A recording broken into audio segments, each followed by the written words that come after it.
Salut ma pote, salut mon pote, c'est parti pour un nouveau numéro de Move Rap Club pour m'accompagner, comme d'hab, avec moi Laure. Coucou, bonjour, Laure. salut. Notre belge sûr, voilà.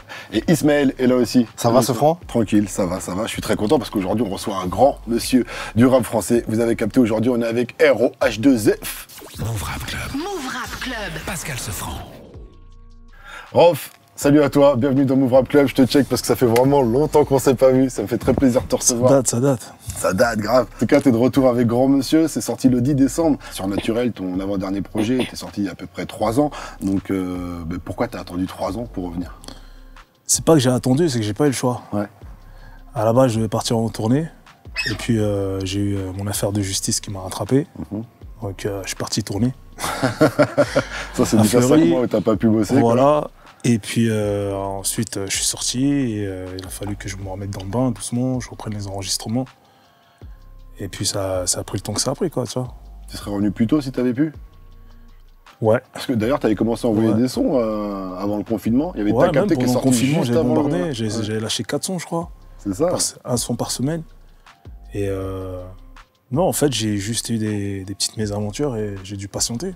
J'ai pris mon mal en patience et voilà, on est de retour. Pour prendre ton mal en patience pendant le confinement, j'ai vu que tu avais fait aussi un gros battle avec DJ Farce Mike. Ouais. Un gros battle de classique. Il m'a cherché, il m'a trouvé. Franchement, c'était une bonne ambiance en tout cas, c'était stylé ça. Ça nous permettait de passer le temps comme il fallait pendant le confinement. C'était juste avant les versus américains en plus. Après, les Américains, ils ont fait les trucs de versus et tout. Mais c'était pendant. C'était au même moment à peu près. En fait, on s'est parlé sur WhatsApp et il m'a proposé ça. Je dis, vas-y, let's go. Bon, ça paraissait un peu quand même contre le rap français, tu vois. Ouais. Mais j'ai dit, vas-y, let's go. Je pense que j'ai des armes. Ouais, c'est un bon délire. Ouais, c'était cool. Et donc là, t'es de retour, je le disais, avec Grand Monsieur. C'est un double album, c'est ton 5e double album. Alors dis-nous ce que t'apprécies dans ce format. Moi, je me suis dit direct que c'est son côté Tupac, l'influence de Tupac en tout cas. Non, c'est pas mon côté Tupac. Il est pour rien du tout. C'est que c'est l'inspi, c'est tout. Quand t'as fait 30 morceaux, 40 morceaux, tu te dis, putain, tu racontes une histoire un peu, tu vois. Et si tu commences à retirer des morceaux, l'histoire, elle tient plus debout, c'est relou. Et aussi pour me faire pardonner des 3 ans d'attente. Yes. Donc l'album il s'appelle Grand Monsieur. Alors c'est quoi les qualités qu'il faut avoir pour être un grand monsieur? Les qualités? Ouais. Pour toi. Être vrai, je pense, être authentique. Peu importe, hein, qu'on vienne de la rue ou ailleurs, tu vois, être vrai, s'assumer. Ne pas penser qu'à lui-même, partager, donner de la force.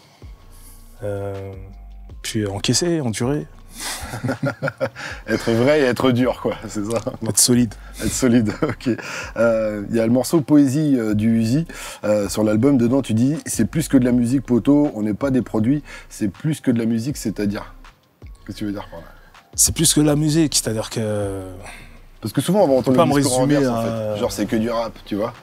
Ouais, parce qu'il y avait pas mal de clichés, on va dire. Le rappeur aujourd'hui, il passe pour, je sais pas, un gars qui est là pour être utilisé, on va dire. Son image, on dit qu'il n'y a que l'image aujourd'hui qui compte. Donc la personnalité, elle est où? Ouais. Donc moi, je chante ma personnalité, en fait. C'est plus que de la musique. Je parle. Vraiment, il y a du fond. C'est pas juste que de la forme, quoi. Aujourd'hui, il n'y a plus que de la forme pour moi. Ce que je me suis dit, on sent que t'es entier, en fait. Ouais, c'est ça. Fois, quoi, tu vois. Et donc, quand il y a des critiques ou des gens qui parlent sur le net ou des trucs comme ça, c'est pas genre juste c'est le taf et tu pourrais passer à côté. J'ai l'impression que ça te touche quand même si tu sais qu'il faut pas y prêter attention. D'ailleurs, tu le dis des fois dans l'album, tu dis si j'étais en face de toi, tu vois, tu ferais pas, tu le dirais pas ça. Tu vois. Parce que je viens de l'époque où tout se réglait en face à face, tu vois. Ouais. Aujourd'hui, les gens ils sont plus trop chauds pour ça. Donc ça garde la distance et puis voilà. Mais maintenant que j'ai compris le jeu, je m'en amuse. Ouais. On va continuer de toute façon d'en parler avant la fin de l'émission, avec Ismaël notamment dans un instant. Mais d'abord, on retrouve Laure, c'est pour le J'ai dit, j'ai pas dit. C'est simple, elle va te citer quelques phrases. Ce sera à toi de te rappeler si tu les as dites ou pas. T'as une bonne mémoire? Prendre l'âge, tu sais. C'est parti pour le J'ai dit, j'ai pas dit. Move Rap Club. Move Rap Club. Pascal Sefranc. Alors, j'ai dit, j'ai pas dit. J'écris avec un scénariste. On avance bien sur mon biopic. Ouais, j'ai dit ouais. Ok. On en est où alors? Ça va sortir bientôt? On est dessus encore. On passe au dialogue parce que tu sais, au début, il faut écrire l'histoire et ensuite il faut rentrer dans les histoires de dialogue avec toujours le même scénariste et spécialisé. Dans les biopics. Ouais, dans les biopics. Donc on est dessus en fait, on avance. Et qu'est-ce qui a été le plus compliqué pour toi d'écrire ce Raconter biopic? ma vie. C'est vrai? Ouais. Pourtant, tu la racontes tout le temps dans ta musique. Ouais, mais d'une manière subtile. Là, c'est il y a trop de zoom là, tu vois. Des fois, tu dis des zooms un peu, ça, on va pas trop en parler. Voilà, il faut... On peut pas enlever une partie et garder l'autre sans, tu vois. C'est aussi pour ça que je voulais pas écrire de livre au départ. Parce que je sais que les écrits restent. Et c'est relou de autant se mettre à nu, quoi. Et en image, ça va être encore autre chose. Et tu joues ton propre rôle, du coup? Ou tu vas le faire jouer par d'autres gens? Non, c'est pas ça l'idée, justement. Okay. C'est le faire jouer. Okay. T'as le mec qui croque de lui, il rejoue toutes les scènes. Il a écrit, il joue dedans, il fait tout. Non, c'est J'avoue, mais il y a le biopic sur NTM qui est sorti il y a pas longtemps. Là, j'ai pas vu, j'en ai entendu parler. Ouais. Ouais, franchement, nous, on a quand même apprécié le film, il est assez fort. Et justement, il est très très bon le film parce que justement, les deux acteurs qui incarnent Cool Chain et Joey Star, ils sont vraiment bons. Ouais, donc je pense que ce sera tout est dans le casting. Quoi, ouais. aussi, hein. Et le casting, il n'a pas encore eu lieu là, je suppose. Pas encore. Ça va être quoi les qualités qu'il va devoir avoir le petit qui va jouer ton rôle? Être bon acteur. Bon acteur, ouais. Ok. Tu vas passer beaucoup de temps avec lui parce qu'il nous expliquait qu'il avait... Ouais. C'est sûr, il va falloir que je rentre dans sa tête en fait. Que je lui explique des tonnes de choses. Après, les attitudes vont changer. Tu vois, après, il va falloir qu'il visionne les vidéos du passé. Parce qu'on a changé nous aussi. On s'exprime plus vraiment de la même manière, on marche plus de la même manière, on avait des démarches de boiteux. Et on n'arrivait pas à aligner une phrase à l'époque, on était qu'en Lacoste, tu vois, ça a changé. Donc forcément il va falloir, et puis je pense pas qu'il y aura qu'un seul acteur. Ouais. Parce qu'il y a plein de refs. On trace, enfin bref, là, je vais petit dame, il faut petit rof, rof ado. Bon, en tout cas, nous, ça nous a mis l'eau à la bouche, on a hâte que ça sorte. Le rof de Port-Dite qui allait mettre quelques... Non, il n'y a pas de date encore. Non, ok. Alors, j'ai dit, j'ai pas dit. ROF, c'est, entre autres, pour rimeur offensif honorant le fond et la forme, mais plus le temps passe, plus je me concentre sur le fond, plus que sur la forme. Ouais, c'est l'âge qui veut ça. Je pense qu'avec l'âge, il y a une certaine maturité et une certaine sagesse qui s'impose, malgré nous même. Donc les textes deviennent beaucoup plus importants que le flow et tout le reste. Moi, ça a toujours été important, les textes. Je dirais pas rap conscient, parce que on a tout de suite des têtes dans le rap, tu vois. Pour le rap conscient, je dirais rap sensé. En même temps, vu l'état du rap aujourd'hui, quand j'ai écouté l'album, je me suis dit c'est presque du rap conscient. Ouais, parce qu'il n'y a pas beaucoup de rap conscient aujourd'hui, tu vois, ou de rap engagé. Et franchement, tu dis plein de choses dans l'album, notamment dans Valeurs Inversées, mais dans tous les morceaux, on sent que tu avais plein de choses à dire dans l'album. Mais c'est triste de penser comme ça, parce que ça voudrait dire, en gros, c'est pas du rap teubé, quoi. C'est ça? Ouais, c'est ça. Ouais, mais il n'y a pas de honte à dire ça. Ouais. Non, mais c'est pas que du rap festif, on va dire, quoi. Ouais. Non, c'est... Je pense que je suis resté sur la même ligne directrice la même direction que les autres albums. Ouais, c'est clair. Rester transparent et faire de la bonne musique, en donner pour tout le monde en fait. Yes. J'ai dit, j'ai pas dit. Le rap n'est pas ma raison de vivre. Ouais, je l'ai dit. Enfin, je sais plus si j'ai dit, mais je le pense. Du coup, tu pourrais nous expliquer? Bah, je vis pas pour le rap, faut pas abuser quoi. Mais j'ai l'impression qu'on entend souvent quand même des artistes dire que la musique c'est tout ce qu'ils ont, tu vois. Et toi tu dirais que finalement c'est secondaire quoi. C'est pas que c'est secondaire, c'est que j'arrive à vivre déjà. Voilà. Je suis pas le plus actif sur les réseaux. Je peux disparaître 2 mois sans rien poster, ça me pose pas de problème. Alors que je sais qu'il y en a qui sont incapables aujourd'hui. Parce que voilà, aujourd'hui il y a une espèce de petite culture du narcissisme. On le sait, a besoin d'exister à travers les réseaux, c'est le nouveau monde, tu vois. Moi, j'arrive à m'en passer. Après, j'aime la vie réelle, en fait. Je viens de la vie réelle. Je trouve qu'aujourd'hui, les gens sont pas forcément, les nouveaux sont pas forcément gâtés. À l'époque, tout était manuel. Il y avait une espèce de, je sais pas, proximité. Les gens arrivaient à s'apprécier à leur juste valeur, tu vois. Aujourd'hui, les followers, c'est des amis, tu discutes, tu racontes ta vie, alors tu n'as jamais vu la personne, tout est fake un peu, tout est chelou, tu vois ce que je veux dire ou pas? Mais du coup, la musique, enfin le rap et tout ça n'est pas dans ta vie au quotidien, parce que les réseaux et non, le rap n'est pas dans mon quotidien tous les jours, non. Et du coup, tu fais comment? Non, je le fais quand je vais en studio, quand je reçois des instrus, voilà, ça me chauffe, je sais ce que je dois faire dessus, tu vois, c'est instinctif en fait. Mais c'est pas genre, je peux pas m'en passer matin, midi et soir, je vis que rap, non. Ça, c'était plus quand j'avais 24, 25, c'est plus entre 20, enfin 18, 30 on va dire. Parce qu'il fallait s'y rattacher un peu en fait. Ouais, c'était mon T'es pas exutoire daron, déjà, aussi. Ouais. Moi, j'étais pas daron. Bah, aujourd'hui, il y a des Famille aussi. responsabilités, tu vois. Il y a des choses qui passent un peu avant, quoi. Et comment tu fais pour tes gosses pour les empêcher d'aller sur les réseaux parce qu'ils commencent à avoir l'âge où c'est le moment? Tu sais quoi, tu peux pas tout fliquer. Ils ont tous des smartphones et ils ont tous leur suivi. Donc ça sert à rien. Essayer de les orienter quand même, leur dire faites attention, ou justement leur dire voilà, c'est sûr. pas des likes, c'est pas des amis quoi. C'est sûr, je vais les conseiller, mais Oui, déjà, je j'en dirais vois pas pas un avec un ça. Insta. Pour l'instant, enfin bref, j'en ai un qui a un Yes. Snap, Ok. mais lui, il est plus studieux, quoi. Il est dans sa fac de médecine et il calcule rien d'autre. Ouais. Tu vois. Fac de médecine, bien quand même. Monsieur veut être neurologue. Oh, stylé. C'est pour 12 piges, la galère. Waouh. Docteur Mamour dans Mais je l'encourage, il sait ce qu'il veut. Grey's Anatomy pour ceux qui savent Mais pas. toi, tu t'es inscrit sur TikTok quand même là. Hein? Tu t'es inscrit sur TikTok quand même. Ouais, écoute, on a Les des choses attachés, on a une manageuse qui nous dit fais un TikTok. Mets-toi dans le bain. Encore T'as très vu, je l'ai actif. fait, je l'ai lancé, je l'ai oublié. Je suis là Je pour te te rappeler. comprends tellement. Je l'ai oublié, je l'ai zappé. T'as quand même prévenu, t'as dit ici, il n'y aura pas de danse. Ouais. Le TikToker, mais pas en devenir toqué, putain. Pas forcé. Ok. J'ai une dernière phrase. J'ai dit, j'ai pas dit. Des concerts de 3 heures sans boire une goutte d'eau, des freestyles de 30 minutes, je suis infatigable. Ouais, j'ai dit, ouais. Je pense avoir dit. Ouais. Et En tout cas, c'est réel. En tout cas, c'est réel. vraiment arrivé. Jusqu'aujourd'hui encore. Bah, on se met en condition pour. Mhm. On est sportif, donc ouais. Mais de toute façon, un double album, c'est bien la preuve que t'es infatigable, quoi. Non, c'est la preuve que j'ai plein de choses à dire. Après, infatigable, c'est autre chose, c'est physique. Mhm. Mais ouais, sur scène, j'aime bien donner, ouais. Je pense que, voilà, j'aime pas faire l'arbre. Tu sais, le mec qui reste au milieu et qui fait un karaoké. C'est pas mon truc.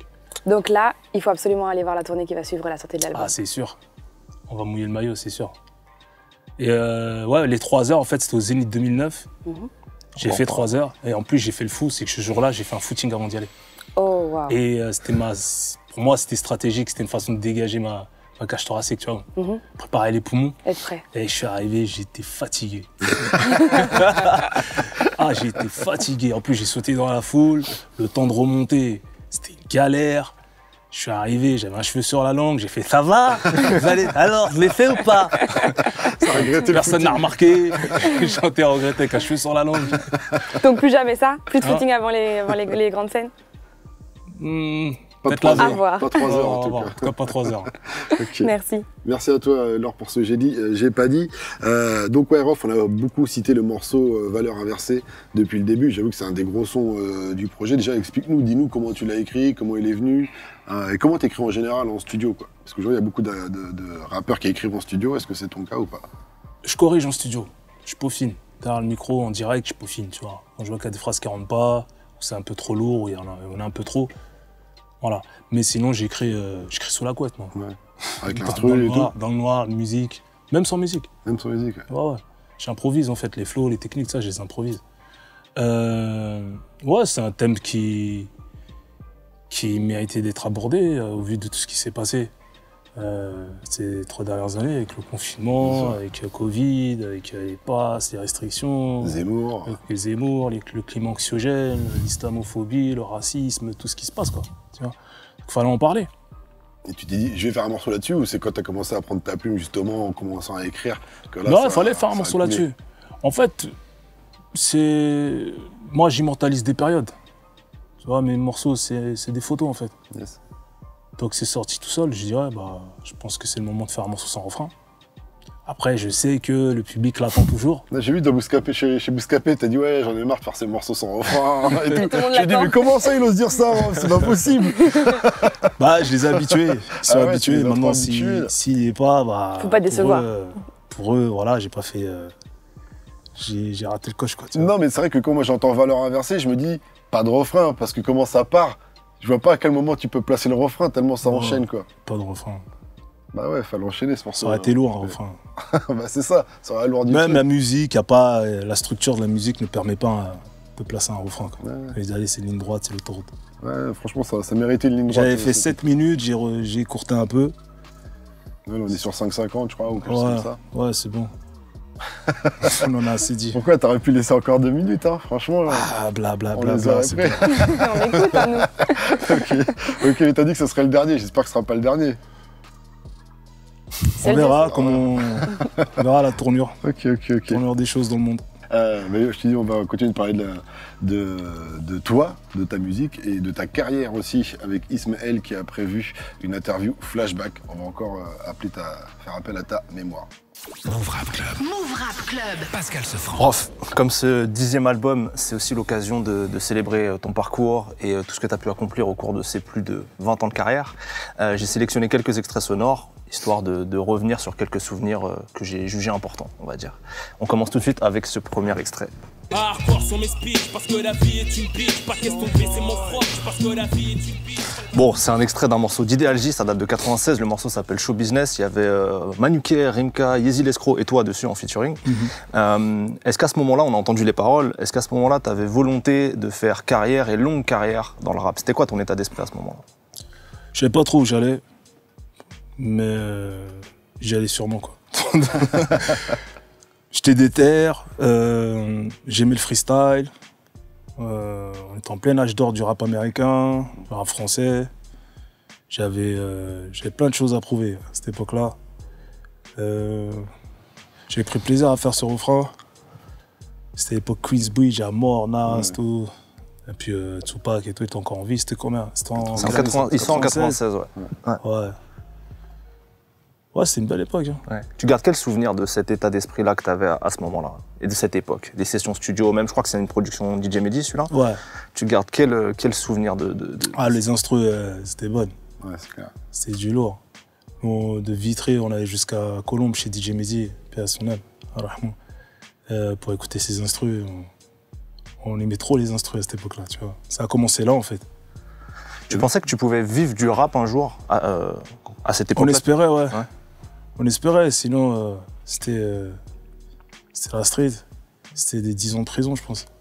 Parce que tous les mecs de ma génération à cette époque-là, ils enchaînaient déjà les peines. C'était des peines de 5, 8, 10, 12. C'était grave. On avait quel âge à cette époque-là? 22, 23, 24? Ouais, c'est ça. Quand même. Tu vois. On avait même l'impression qu'on était déjà des anciens à cette époque-là. On portait le 3/4 en cuir. On sortait du survêt, ça y est. On enchaîne avec cet autre extrait. Mais qui est l'exemple? Celle qui s'instruisent, détruit en pensant qu'à se divertir de mec et de boîte de nuit. Mais qui est l'exemple? Bon, évidemment, c'est qui est l'exemple, ça c'est évident, 2001 avec Kélia. Ouais. C'est probablement ton plus gros succès commercial. Ma première question, c'est, il paraît qu'au moment où tu construis ce deuxième album, tu es dans un processus où tu essayes d'écrire moins hardcore et un peu plus large pour le grand public. Est-ce que tu peux déjà nous parler de ce processus entre le premier et le deuxième album où tu vas définir un autre style de Rof? Je passe du froid au chaud déjà en 1 an. Je passe du code de l'honneur à La vie avant la mort. J'arrive en maison de disque chez Hostile. Je fais une spéciale pour les halls avec Sensation Brave. Et puis j'arrive, j'ai invité Manu Kay en Réal. Donc on est parti à Toulouse, au laboratoire là-bas à Polygone. 113 avait déjà fait un album là-bas, Prince de la Ville. Donc avec cette idée de faire un album vraiment, comment dire, conceptuel quoi. Et maîtrisé quoi, tu vois. Parce qu'il était brut de coffre, le code de l'honneur. J'avais pas trop d'expérience, mais ça a tout son charme, tu vois. Et sur ça, Manu, il m'a un peu canalisé, on va dire. Puis voilà, j'ai fait ce morceau, qui est l'exemple. Toi qui sans en être un. Ouais. Voilà, il y avait une bonne intention. Et j'ai fait le refrain, je l'ai chantonné, je l'ai posé. Manu, il était pas chaud pour que ça soit dans l'album. Et j'ai fait non, j'assume pas. Je pouvais pas chanter, tu vois. Puis on a invité Kélia et voilà, elle a sublimé le truc. Je me rappelle qu'à l'époque, j'en pouvais plus du morceau, je sais la vérité. Ils l'ont bastonné à mort. Tu sais que je l'ai bien et mal vécu. J'allais te demander ça, justement. Je l'ai bien et mal vécu. Au début, j'étais content. Parce que je commence à passer en radio et tout, cool. Et je commençais à voyager, je commençais à être reçu comme un prince un peu partout, tu vois, à l'étranger aussi. Mais j'avais l'impression de m'embourgeoiser. Et ça, je l'ai pas très bien vécu, tu vois. Puis j'entendais les critiques. Ah, le gars, ça, il est commercial. Ah, il est commercial. Tu sais, à l'époque, commercial, c'était un mot de ouf. C'était une insulte de ouf. C'est pire que nique ta mère. Eh, il est commercial. Tu vois. Ça remet en question ta virilité, limite. Tu vois. Donc, c'est là que je me suis excité dans Fat Taf avec Abou Portant. J'ai dit, bah, allez, vous allez voir si je suis commercial, moi. Tiens. Et puis l'album M'a fait qu'un fruit qui est arrivé derrière, la cerise sur le ghetto. Et puis au final, dans le temps, j'ai pris du métier, j'ai commencé à comprendre que en fait, commercial, c'est dès le moment où tu mets ton disque dans les bacs, tu deviens commercial en fait. À partir du moment où tu vends des disques, c'était le but du jeu. À l'époque, Tupac, Biggie, comment ils se fait connaître dans le monde entier. C'est pas les morceaux forcément les plus virulents, les plus hardcore qui les ont mis devant de la scène, tu vois. Ce morceau-là, il t'a fait passer dans d'autres sphères. C'est quoi le truc le plus fou que t'as pu vivre grâce à ce morceau-là? Je crois que c'était un téléthon, je crois. Quand j'ai fait le téléthon, j'ai dit ça y est, c'est parti pour les bails intervilles, téléthon, c'était en Belgique. En même temps, c'était pour la bonne cause. Donc, ouais, c'était pour la bonne cause, mais là, je me suis dit, ah ouais, ça, c'est des trucs que ta daronne, elle regarde, tu vois. C'est ça. C'est la variété. Et aussi, quand j'étais allé de la Réunion, il m'avait, on était, je sais plus à quel hôtel, à l'époque, c'était le Saint-Alexis, je crois, à Boucan. Et il m'avait donné la suite de Jacques Chirac. Comme on dit ça, j'étais pas prêt. Je dis ça, Jacques Chirac, il a dormi là. On comme un président. Il a dormi là. Je vous ai changé les draps. Je rigole. Tu vois. Et ouais, en fait, ces petits traitements de faveur, tu vois, être reçu un peu comme un prince partout, ça m'a fait bizarre de voir un gros jacuzzi, les poignons en or, des lustres, des trucs comme ça. Je dis, oh, qu'est-ce qui se passe? Je me sentais mal. Je me sentais mal. Et puis quand je revenais à Vitry, voilà, je voyais les frérots, c'était pas forcément dans ma posture, tu vois. Je commençais à rouler en gamos et tout, machin. Ah, quand mon propre petit frère me dit tu peux me poser là, mais là, tu vois, mais pas face au hall, mais 200 mètres plus loin. Je dis, qu'est-ce qu'il y a? T'as de la gêne ou quoi? Genre, tu sais, la différence, tu vois. Et mais bon, avec le temps, j'ai appris à vivre avec. Hein. Mais j'ai l'impression que, en plus, tu viens d'une autre époque, en sens où c'était différent la réussite. Il n'y avait pas autant de réussite à l'époque dans les quartiers. Aujourd'hui, j'ai l'impression qu'il y en a plus, et donc ça passe mieux, quoi, non? T'as pas ce sentiment-là? Ouais. Que la mentalité, elle a évolué à ce niveau-là? Parce que la street n'a pas attendu la musique pour faire de l'argent aussi. Tu vois, t'as des mecs sans musique qui font plus d'argent. Ouais, bien sûr. Donc, mais bon, la jalousie, elle existe partout, dans tous les domaines. Yes. On continue avec un nouvel extrait. On en parlait. Pas de cheveux sur la langue. Pas encore, Ah, mais j'ai je pas crois que c'était entendu. avant que tu sautes. Ouais, je sais plus. Je sais pas si tu fais regretter après celui-là ou pas, je me rappelle plus. Bon, en tout cas, c'est le Zénith classique en 2009. On en parlait avec Laure tout à l'heure. Tu as souvent livré des grosses prestations, jusqu'à 3 heures de show parfois. C'est quoi ton meilleur souvenir de concert? Ah, le Zénith 2009, forcément. Ouais. Forcément. Il s'est passé plein de choses dans ce concert. Il y avait beaucoup d'émotions. Peut-être quand je suis sorti de Fresnes. Pour le Bercy avec Ouais, pour 50? le Bercy avec 50, ouais. J'aimerais trop savoir comment tu as vécu le truc en fait. Parce que les gens ne savent pas, mais quand j'étais à Fresnes, je me posais 1000 questions. Tu vois, avec l'affaire qui m'y avait conduit, je me disais, oh, est-ce qu'il n'y a pas un désamour du public? Comment ils vivent le truc, tu vois? À chaque fois, je faisais un parloir, ouais, ils sont comment les gens? Comment ils pensent, tu vois? Ouais. Et moi, en même temps, je broyais du noir et tout par rapport à mon frère et tout à l'époque. Enfin, bref, tout ce qui s'était dit, tout ce qui s'était passé. Et quand je suis sorti, j'étais agréablement surpris, quoi. Tu vois, quand j'ai vu le public se lever, quand je suis arrivé, voilà, tu sais, ça m'a apaisé. Surtout que c'est en partie grâce à toi que ça s'est rempli le Bercy aussi, quoi. Ouais, c'est ce qui se dit aussi, ouais. Ok, on quitte la scène pour le studio. Tu as dû vivre des milliards de moments importants en studio, seul ou accompagné avec des featuring. Est-ce que tu as des moments importants comme ça qui peuvent te revenir en tête et qu'on pourrait partager ensemble, des sessions studio un peu mythiques? Ouais, il y en a pas mal. Il y en a pas mal. Déjà, tous les feats que j'ai faits, ils m'ont apporté quelque chose. À partir du moment où il y a un échange entre artistes, il y a une magie qui se crée. Honnêtement, mon respect à tous mes feats, tu vois.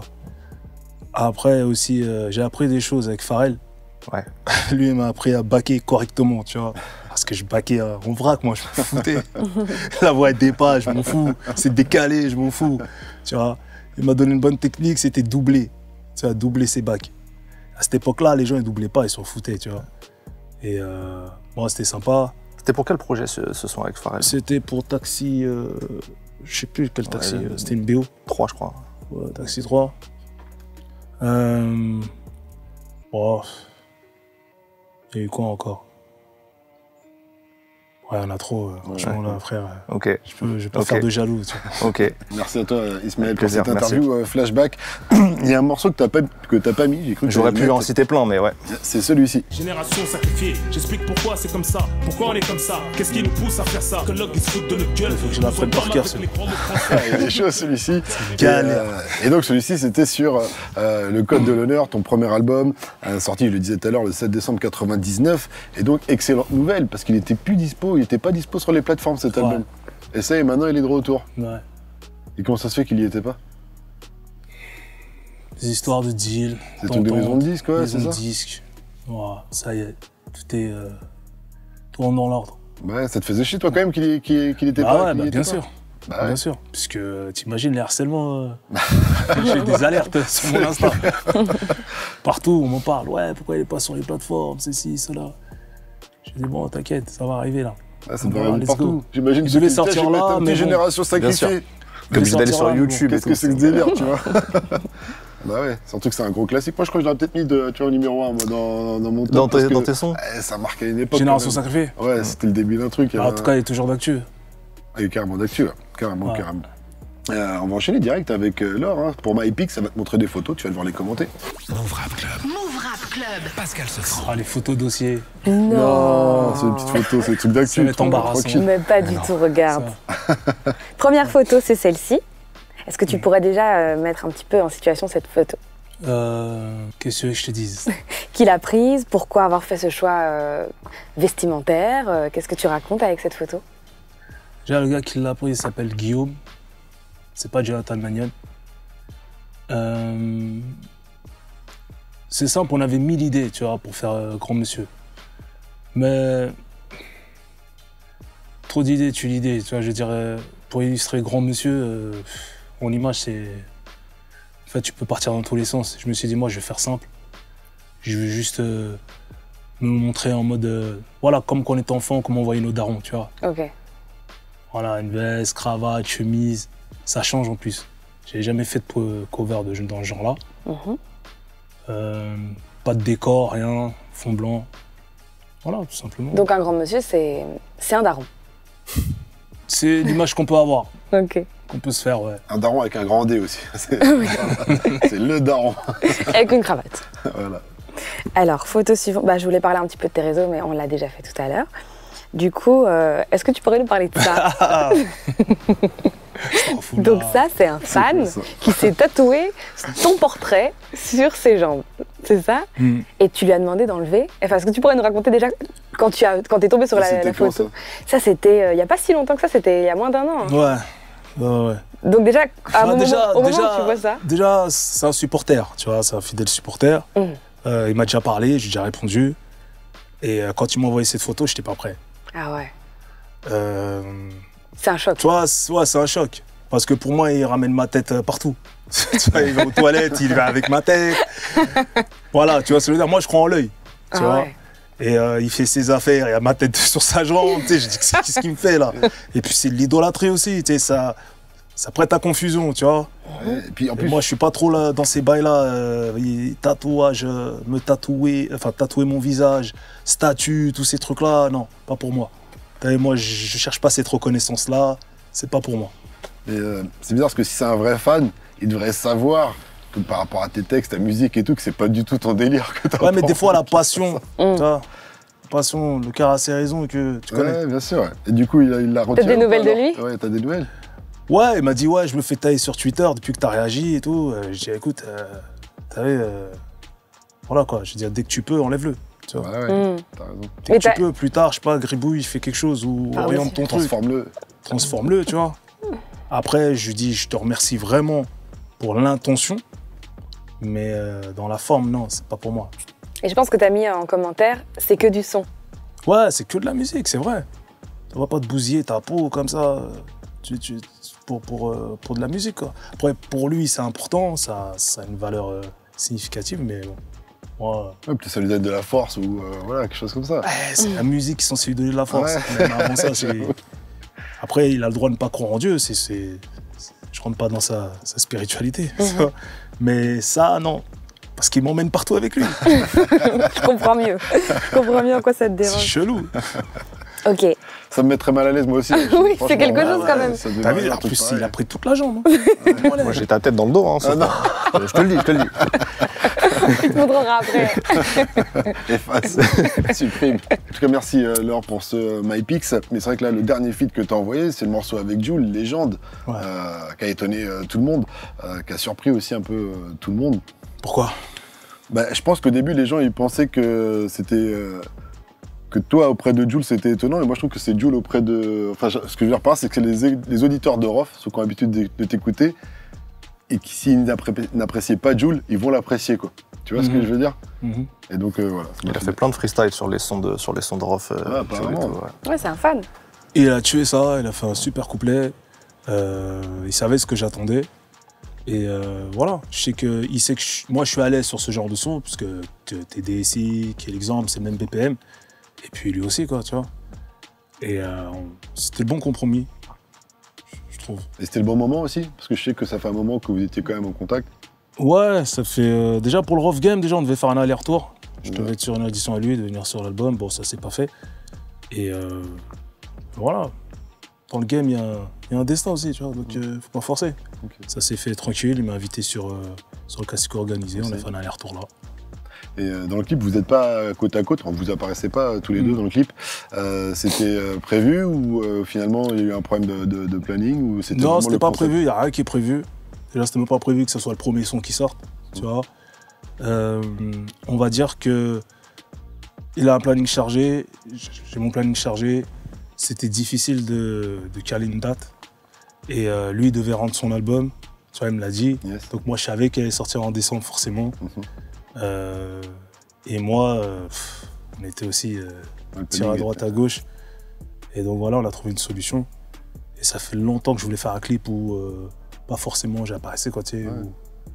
Voilà, et je trouve que ça le faisait bien. Ouais, il y a un petit concept, mais je t'avoue qu'à la fin du clip, je m'attendais à vous voir apparaître peut-être tous les deux, tu sais. Ouais, même moi, j'ai cru à la fin quand je l'ai dit. Je m'attendais. Je suis peut-être y avoir un petit clin d'œil Ouais, à la c'est ça. fin et Non, tout. tu vois. non. Non, il fallait le respecter jusqu'au bout, le silo. Tu vois, donc. Ok. En tout cas, merci Rof d'être venu nous voir pour parler de Grand Monsieur, ton 10e album, que je recommande à tout le monde d'ailleurs. Double album, 5e double album de Rof aussi, on l'a dit. Est-ce que tu voulais ajouter quelque chose, un dernier mot par rapport à cet album? Non, juste qu'il faut l'écouter, prendre son temps, vivre avec. On sait qu'aujourd'hui, la musique s'écoute un peu comme. Se boit un peu comme une canette, tu vois. C'est parce qu'il y a plein de sons qui sortent tous les vendredis, des albums, des artistes qui émergent. Et faut prendre son temps, c'est tout. Voilà, c'est peut-être plus l'époque des classiques, comme ils disent, mais bon, il y en a peut-être un ou deux, ou peut-être plus que ça dans l'album, je sais pas, faut voir. Il faudra laisser le temps de décider.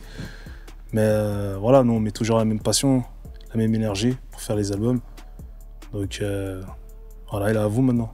Le prochain clip, ça va être quoi? Alors, c'est quoi la suite? Ah, Une tournée aussi, j'imagine. classique tour. Il faut. On est dessus, c'est en bonne voie. Donc voilà, je vous dis pas plus, mais Faut te suivre, quoi. voilà, Et ça le prochain arrive. clip? Je le dois au public et je suis prêt. Et le prochain clip? Le prochain clip, Ouais. Valeur inversée, mandat de dépôt. flemme. Ok, Mais on verra, je peux changer d'avis. ok. Bah merci Rof, je te check. Merci frérot. Allez. À bientôt. Move Radio, Hip Hop Nation.